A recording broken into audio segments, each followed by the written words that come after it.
사도행전 13장 42절부터 52절 다 같이 읽습니다.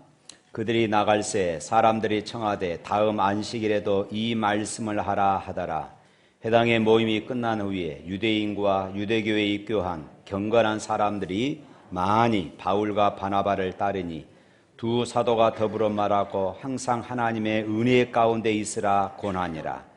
그 다음 안식일에는 온 시민이 거의 다 하나님의 말씀을 듣고자 하여 모이니 유대인들이 그 무리를 보고 시기가 가득하여 바울이 말한 것을 반박하고 비방하거늘 바울과 바나바가 담대히 말하여 이르되 하나님의 말씀을 마땅히 먼저 너희에게 전할 것이로되 너희가 그것을 버리고 영생을 얻기에 합당하지 않는 자로 자처하기로 우리가 이방인에게로 향하노라. 주께서 이같이 우리에게 명하시되 내가 너를 이방의 빛으로 삼아 너로 땅끝까지 구원하게 하리라 하셨느니라 하니 이방인들이 듣고 기뻐하여 하나님의 말씀을 찬송하며 영생을 주식으로 작정된 자는 다 믿더라. 주의 말씀이 그 지방에 두루 퍼지니라. 이에 유대인들이 경건한 귀부인들과 그 신의 유력자들을 선동하여 바울과 바나바를 박해하게 하여 그 지역에서 쫓아내니 두 사람이 그들을 향하여 발에 티끌을 털어버리고 이고니온으로 가거늘 제자들은 기쁨과 성령이 충만하니라. 아멘. 먼저 지도 한번 띄워두시기를 바랍니다.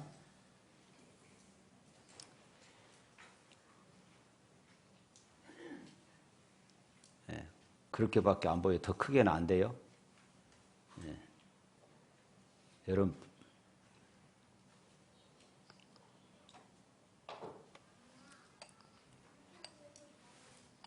예. 지도 이제 글씨 보이시죠? 예. 우리 13장은 이제 바울과 바나바와 바울이 선교사로 파송받아서 그브로와 그리고 비시대한 안디옥에서 복음을 전하며 일어난 일들을 담고 있습니다. 그브로에서 복음을 전하고 그브로에서 총독 서기오 바울이 예수님을 믿게 됩니다. 이제 바나바와 바울은 구브로를 떠나서 버가라는 항구에서 내리고 버가에서 머무르지 않고 곧장 비시대한 안디옥으로 그렇게 가게 되어집니다. 성경에는 이 안디옥이라는 도시가 두 군데가 나옵니다. 하나는 지금 터키 지방 남부 지방 여러분 화면에 오른쪽에 있는 그 점이 되겠습니다. 이 수리아의 안디옥입니다. 그곳에서 이제 선교사로 파송을 받게 되어지지요. 그리고 또 한 곳의 이 안디옥은 비시디안 안디옥이라고 지금 터키 지방의 서쪽, 여러분 오른쪽 맨 위쪽에 있는 저 점이 되겠습니다.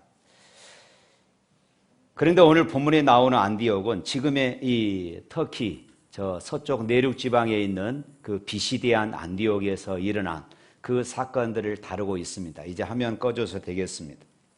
사도 바울이 비시대한 안디옥에서 복음을 전할 때에 사람들의 반응이 매우 뜨거웠어요. 얼마나 뜨거웠던지 오늘 42절 말씀 보면은 이렇게 말합니다. 다 같이 읽겠습니다.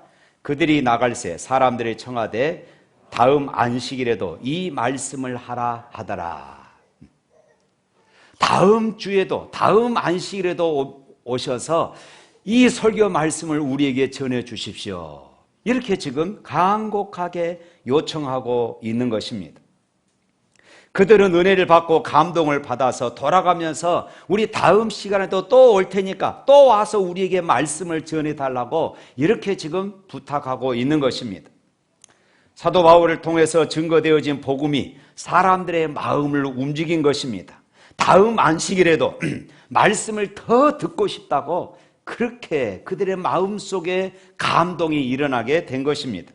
그리고 그 다음 안식일이 되었습니다. 43절 말씀에 보면은 또 읽어볼까요? 해당의 모임이 끝난 후에 유대인과 유대교에 입교한 경건한 사람들이 많이 바울과 바나바를 따르니 두 사도가 더불어 말하고 항상 하나님의 은혜 가운데 있으라 고나니 44절에 그 다음 안식일에는 온 시민이 거의 다 하나님의 말씀을 듣고자 하여 모이니 온 시민이, 이 피시디안 안디옥에 사는 모든 시민, 대부분의 사람들이 바울과 바나바의 이 말씀을 듣고자 이곳에 모였다, 이렇게 말하고 있습니다. 이 얼마나 귀한 일입니까? 아마 지난주에 들었던, 그래서 감동을 받았던 이 사람들이 돌아가서 자기 집에서 먼저 자랑을 했겠지요. 그리고 만나는 사람마다 자랑을 했을 것입니다. 야, 우리 동네에, 우리 도시에 바울과 바나바라고 하는 사람이 왔는데 그동안 유대인들이 전했던 이 말씀하고 비교도 안 될 만큼 우리에게 말할 수 없는 감동을 주어서 야, 한번 들어보자, 이렇게 소문을 나가지고 사람들이 다 모인 것입니다. 그런데요, 이렇게 온 성이 소문나서 수없이 많은 사람들이 모여서 바울과 바나바의 말씀을 듣고자 하는데, 이런 소중한 사건 속에서 핍박이 시작된 것입니다. 45절 말씀 읽어볼까요? 유대인들이 그 무리를 보고 시기가 가득하여 바울이 말한 것을 반박하고 비방하거늘. 이것을 쉬운 성경에서는 이렇게 번역했습니다. 그 무리를 보자 유대인들은 시기심에 불타 바울이 말한 것을 반박하면서 욕을 해댔습니다. 안디옥의 거의 모든 시민들이 바울에게 몰려와서 하나님의 말씀을 듣는 이 은혜로운 사건 앞에서 시기와 질투심이 불타 시비를 걸고 욕설을 퍼부으며 핍박을 가하는 그런 무리들이 생겼다는 것입니다. 그들이 아마 시기심이 불타는 이유를 두 가지로 이렇게 생각해 볼 수가 있어요. 첫 번째로는 유대인들은 종교에 대해서 유대교가 최고라고 그렇게 생각하고 그런 자부심 가운데 살았습니다. 그런데 바울이라는 사람이 나타나 예수님을 전파하자 자기네 쪽 사람들, 그동안 자기들을 따라다녔던 이 사람들이 다 바울에게 몰려간 것입니다. 그뿐만 아니라 자기들을 따르지 않았던 다른 무리들조차도 바울을 다 따라간 것입니다. 그러니 시기 질투가 났습니다. 그뿐만이 아닙니다. 두 번째 이유는 이제 해당 안에는 개종한 유대인들이 있었지만은 여기서 유대인들은 지금 예루살렘에서 흩어져 가지고 그곳에 와서 지금 이주하여 살고 있던 유대인들을 말합니다. 이곳에서 해당 안에서 개종한 유대인들이 있지만은 그들은 아직 할례를 받지 않은 사람들입니다. 그래서 유대인들이 생각하기를 우리는 1등급이고 너희들은 지금 하나님을 믿지만은 너희들은 2등급 부류의 사람들이야 하는 이런 나름대로 차별을 두고 있었습니다. 그런데 느닷없이 바울이 등장하더니 그리스도 안에는 헬라인이나 유대인이나 남자나 여자나 구별 없이 예수님을 믿기만 하면은 죄의 사함을 받고 의롭게 된다고 설교를 하니 유대인들의 입장에서 보면은 바울이 괘씸하게 짝이 없는 것이에요. 그래서 시기와 질투가 불타오르게 되어서 사사건건 반대를 하며 욕설을 퍼붓고 핍박을 가하기 시작한 것입니다. 그러나 그들의 행동이 거기에서 끝난 것이 아니었습니다. 그들은 경건한 귀부인들과 그 성내 유력자들을 선동하여 바울과 바나바를 핍박한 것입니다. 쉽게 말하면은 그 시에 시장이나 그리고 유력한 그런 권력 있는 사람들을 동원해 가지고 바울과 바나바를 이 도시에서 쫓아내야 된다, 이렇게 강력하게 주장한 것입니다. 그래서 이 비시디안 안디옥에서 쫓겨나게 된 이 바울과 바나바가 어떠했겠습니까? 지금 하나님의 말씀을 전함으로 그곳에 놀라운 부흥의 역사가 일어나고 있어요. 아마 이들이 그랬겠죠. 하나님 뭐 하십니까?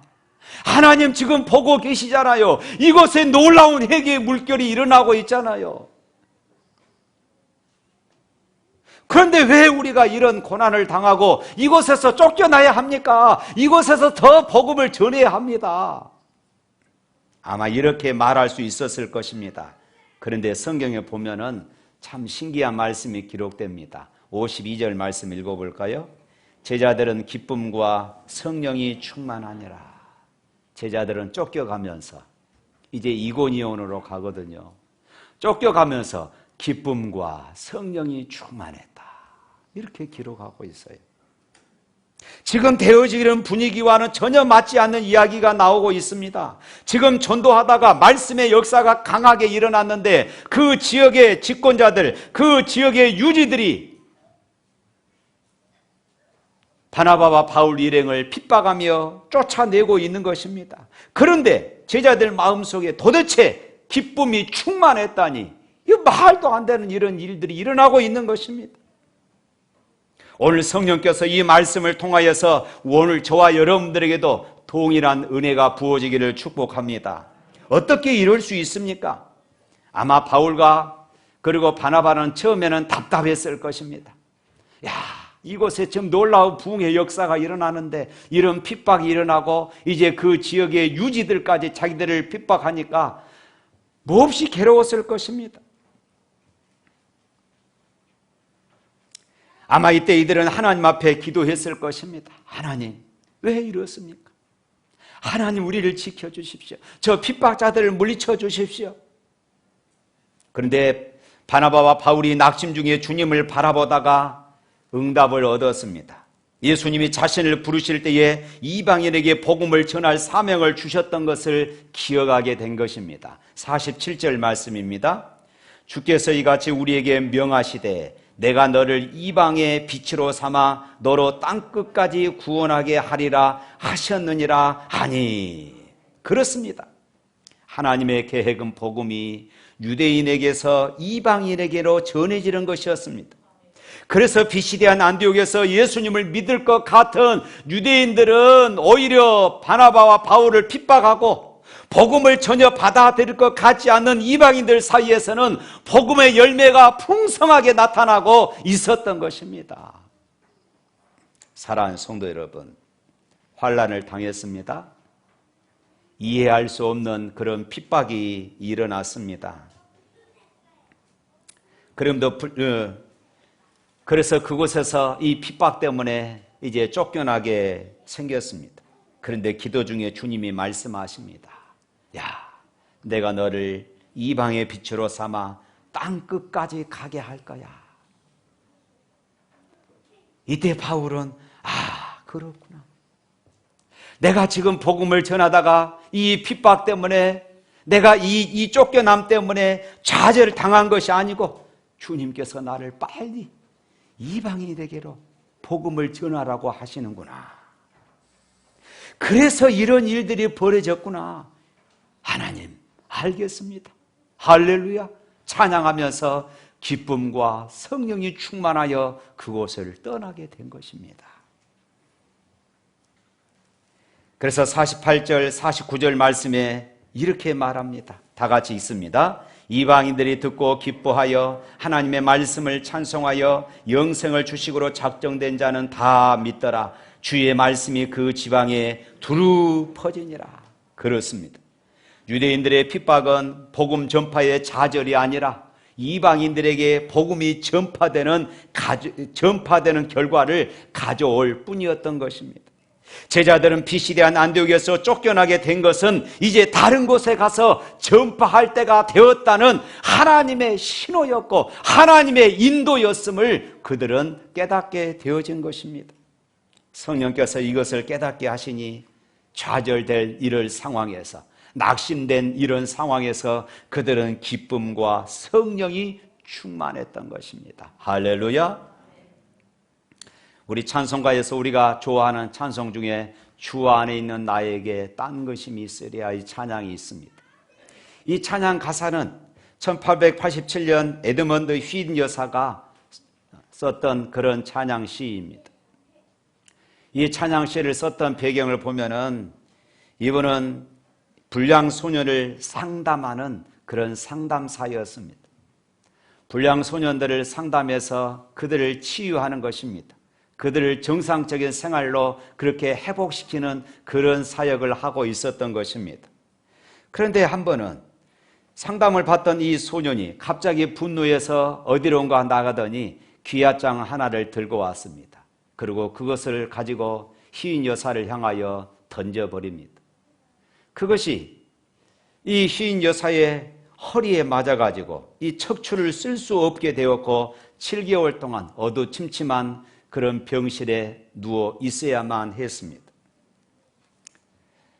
그녀는 너무나도 원망스러웠습니다. 어떻게 하나님은 나에게 이런 일을 당하게 하십니까? 내가 불량 청소년들을 상담해서 그들을 치유하고 그들을 회복시키는 이런 좋은 일들을 하는데 하나님 나에게 왜 이런 고난을 주십니까? 어떻게 하나님 일을 하는데 나를 이렇게 할 수 있냐고. 그녀는 그 소년이 미웠고 증오스럽고 하나님을 향해서 원망하고 불평하는 그런 나날을 살았습니다. 언제나 그녀는 신경질적인 그런 삶을 살 수밖에 없었습니다. 그러던 어느 봄날 병실을 청소하는 흑인 여자가, 이 청소부가 병실의 커튼을 제쳤습니다. 그랬더니 밝은 빛이 그 병실 안으로 들어왔어요. 그녀는 반갑지가 않았습니다. 짜증났습니다. 그런데 이 청소부가 청소를 하는데 찬송을 흥얼거리면서 청소를 하는 것이에요. 그것조차도 듣기 싫은 것입니다. 성질이 났습니다. 그래서 이렇게 말했어요. 당신은 청소하는 청소부 주제에 뭐가 좋아서 찬송을 흥얼거리느냐? 제발 좀 그 입 좀 다물어라. 그랬더니 이 청소부가 웃으면서 이렇게 대답했습니다. 주님께서 내 형편과 처지를 찬송으로 바꿀 수 있는 힘을 주셨는데 어찌 즐겁지 않겠습니까? 주님께서 내 형편과 처지를 찬송으로 바꿀 수 있는 힘을 주셨는데 어찌 내가 찬송하지 않을 수 있겠습니까? 자기는 너무 좋다는 것입니다. 이 말을 듣는 순간 갑자기 희인 여사의 가슴 속에 마치 전기로 충격을 받는 것 같은 그런 말할 수 없는 그런 감동이 찾아온 것입니다. 마치 전기에 감전된 것 같은 그런 순간을 경험했다고 고백합니다. 지금까지의 삶에서 얼마나 하나님을 불평하고 원망하며 증오하며 살았던가. 주변 사람들에게 늘 짜증내고 주변 사람들에게 늘 불평하는 그런 삶. 자신을 돌아보면서 회개의 눈물이, 자기가 뜻하지도 않게 회개의 눈물이 쏟아지기 시작했습니다. 야, 내가 이러고도 그리스도 이르라고 말할 수 있었는가? 내가 이러고도 이렇게 살면서도 내가 예수 믿는 사람이라고 말할 수 있는가? 그는 마음에 말할 수 없는 애통의 마음이 쏟아지기 시작했습니다. 그때 하나님께서 그녀의 마음속에 치유와 회복을 주시는 것입니다. 그러면서 그의 마음속에 영감을 주시는데 그것이 시로 쓰였습니다. 그것이 우리가 잘 아는 주 안에 있는 나에게입니다. 한번 불러볼까요? 주 안에 있는 나에게 단 근심이 있으랴 십자가 밑에 나가 내 짐을 풀었네. 2절 보면 이렇습니다. 그 두려움이 변하여 내 기도 되었고 전날의 한숨 면하여 내 노래 되었네. 주님을 찬송하면서 주님을 찬송하면서 할렐루야 할렐루야 내 앞길 멀고 매도 나 주님만 따라가리.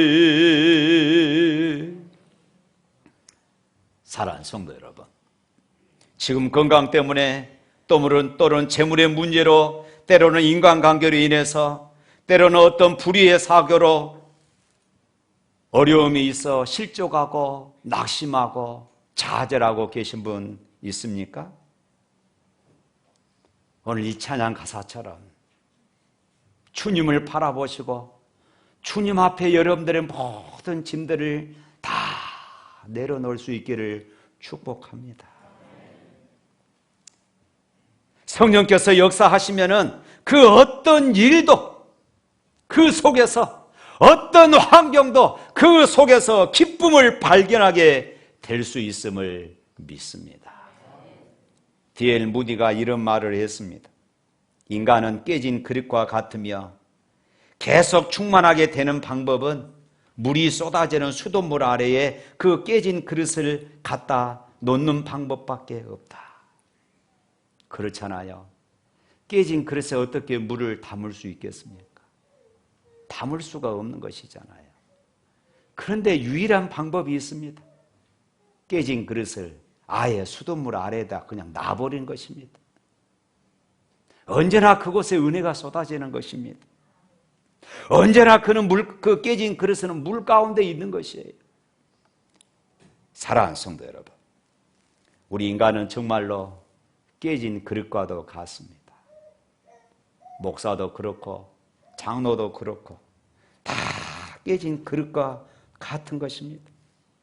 그래서 한번 성령 충만했다고 해서 끝나는 것이 아닙니다. 한번 은혜 받았다고 해서 그 은혜가 영원히 지속되는 것이 아닙니다. 그러므로 우리는 계속 성령으로 충만하려면 계속 은혜를 주시고 믿음을 일으키시는 주님을 바라보고 십자가 아래 나 자신을 하염없이 내려놓아야 합니다. 십자가 아래 우리 자신들을 머물러 두어야 하는 것입니다. 그때 성령 충만한 제자로 우리는 살아갈 수 있는 것이에요. 그래서 오늘 43절 하반절에 보면은 항상 하나님의 은혜 가운데 있으라. 항상 하나님의 은혜 가운데 있으라. 항상 십자가 아래 머물라는 것입니다.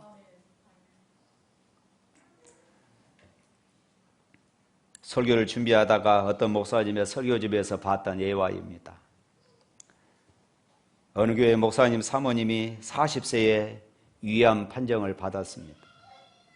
사모님은 그만 낙심하고 절망했습니다. 남편 목사가 미웠습니다. 남편 때문에 자신이 병이 났다는 것입니다. 개척한다고 고생만 시키더니 내가 이렇게 돼버린 거야. 내가 당신을 안 만났으면 행복하게 살 수 있었을 것인데. 어느 날 주변에 친구 목사님이 신방을 받았습니다. 이 목사님은 이 사모님의 마음을 느꼈습니다.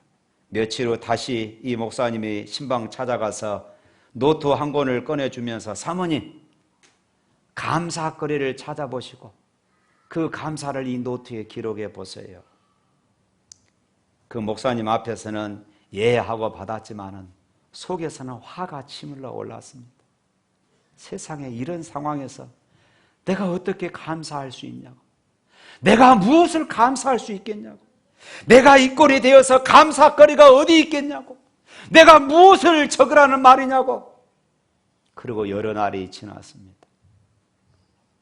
그러다가 마음을 고쳐먹고 감사거리를 한번 적어보기로 했습니다. 그랬더니 내 육신은 지금 죽어가지만은 내 영이 살아서 구원받았으니 얼마나 감사한가. 영혼 구원에 대한 감사가 첫 번째였습니다. 이 감사 기록을 딱 썼더니 그 다음부터는 감사가 막 쏟아지기 시작한 것입니다. 우리 아이들에게 좋은 것을 먹이고 좋은 옷을 입히지는 못했지만은 그래도 착하고 공부도 잘하고 부모의 속을 썩이지 않고 효도하는 그런 아이들로 자라게 해주신 것을 생각할 때에 하나님 감사합니다. 우리 아이들을 이렇게 자라게 해주셔서 감사합니다. 다른 친구들은 남편 때문에 속상하다는 말을 많이 듣지만은 남편이 좀 자기 자신은 남편이 좀 고지식 하지만은 남편도 이런 남편도 없다 생각하니 감사가 되는 것이었습니다. 처음에는 감사거리가 없는 줄 알았는데 이렇게 감사거리를 적다 보니까 나중에는 노트 한 권이 부족하더라는 것입니다. 하나님 아버지, 제가 불평하고 원망했던 것 용서해 주세요. 그러면서 나는 사모하고 살아왔습니다. 하나님, 나 같은 죄를 용서해 주세요. 하나님께 감사하고 회개하면서 사모님의 마음속에 성령의 기름 부음의 역사가 일어납니다. 하나님의 은혜가 마치 수도꼭지 아래에 있는 깨진 그릇처럼 하나님의 은혜가 그 영혼 가운데 막 부어지기 시작합니다. 그러면서 기도의 문이 열리고 감사와 기쁨이 넘치게 되었습니다. 입술에 막 찬송이 터지기 시작한 것입니다. 더 놀라운 것은 암이 치유가 되는 기적이 일어나게 된 것입니다. 할렐루야. 사랑하는 성도 여러분, 나는 좌절할 수밖에 없어. 지금 내게는 절망할 수밖에 없어. 이런 처지에 놓여 있는 분 계십니까? 주님을 바라보시기를 바랍니다. 십자가 앞에 여러분 인생의 모든 문제를 다 내려놓으십시오.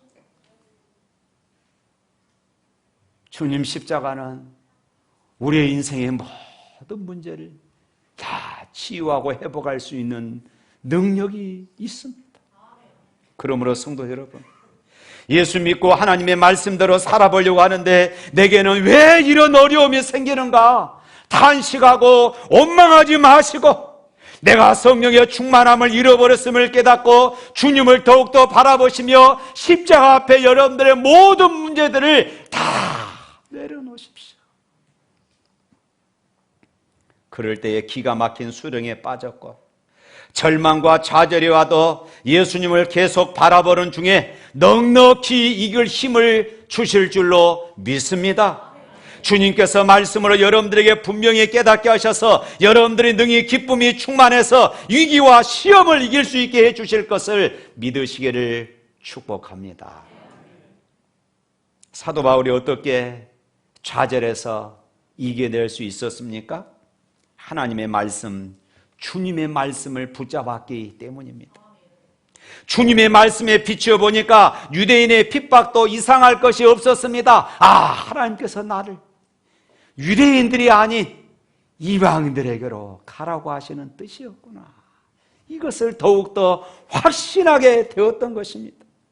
사랑하는 성도 여러분, 좌절과 낙심이 올 때에 우리는 더욱 예수님의 말씀을 기억해야 합니다. 예수님이 십자가에서 달려 죽으셔서 무덤에 묻혔을 때에 제자들과 예수님을 따르는 여인들이 다 절망에 빠졌습니다. 이제 끝이 나구나.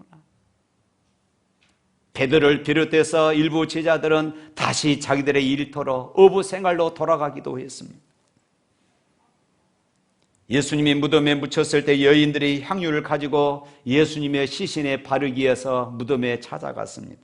그러나 그들 마음속에는 슬픔과 낙심, 좌절로 꽉 찼습니다. 그때 천사들이 나타나서 여인들에게 말합니다. 누가복음 24장 6절 말씀이 이렇게 말합니다. 여기 계시지 않고 살아나셨느니라. 갈릴리에 계실 때에 너희에게 어떻게 말씀하셨는지를 기억하라. 어떻게 하나님이 말씀하셨는가를 기억하라는 것입니다. 제발 좀 슬퍼하지 말고 놀라지 말고 예수님이 살아생전에 무슨 말씀을 하셨는지를 기억해 보라는 것입니다. 예수님께서 말씀하셨습니다. 내가 죽었다가 사흘 만에 부활하리라. 할렐루야. 이 말씀을 붙잡으라는 것입니다. 사랑하는 성도 여러분, 오늘 이 시간에 우리에게 주시는 말씀이기도 한 것을 명심하시기를 바랍니다. 너는 왜 그렇게 낙심 가운데 있어? 너는 왜 그렇게 절망 가운데 있어? 너는 왜 그렇게 좌절하고만 있어? 내 말 좀 기억해. 이사야서 41장 10절 말씀입니다. 우리 다 같이 한번 읽어봅니다. 두려워하지 말라, 내가 너와 함께 함이라. 놀라지 말라, 나는 네 하나님이 됨이라. 내가 너를 굳세게 하리라. 참으로 너를 도와주리라. 참으로 나의 의로운 오른손으로 너를 붙들리라. 할렐루야. 이 말씀을 기억하시기를 바랍니다. 또 이사야서 43장 1절 말씀입니다. 다 같이 있습니다. 야곱아, 너를 창조하신 여호와께서 지금 말씀하시느니라. 이스라엘아, 너를 지으신 이가 말씀하시느니라. 너는 두려워하지 말라. 내가 너를 구속하였고 내가 너를 지명하여 불렀나니 너는 내 것이라. 할렐루야. 내가 너를 지명하여 불렀나니 너는 내 것이라. 지금 좌절하고 지금 절망하고 지금 낙심하고 있는 오늘 우리를 향하여서 이렇게 말씀합니다. 너는 내 것이라. 그 다음 계속 읽어보면은 네가 불 가운데로 지날지라도 네가 물 가운데로 지날지라도 내가 너와 함께 하리라고 말씀하고 있어요. 사랑하는 성도 여러분, 오늘 기가 막힌 수렁에 빠진 일이 있습니까? 여러분 좌절이 여러분들의 삶 가운데 찾아왔습니까? 하나님의 말씀대로 사는데, 내가 복음 안에서 사는데 내게 왜 이런 어려움이 생기는가? 이런 처지에 있는 분이 있습니까? 아무리 기도해도 아무리 매달려도 문제가 해결되지 않고 여전히 좌절 가운데 포기하고 낙심하신 분 계십니까? 주님을 바라보시길 바랍니다. 그럼에도 불구하고 십자가 아래 머물 수 있기를 바랍니다. 주님이 반드시 해답을 주실 것입니다. 이길 힘도 주실 것입니다. 놀라운 기쁨으로, 놀라운 성령의 역사로 충만하게 하실 것을 믿습니다. 할렐루야.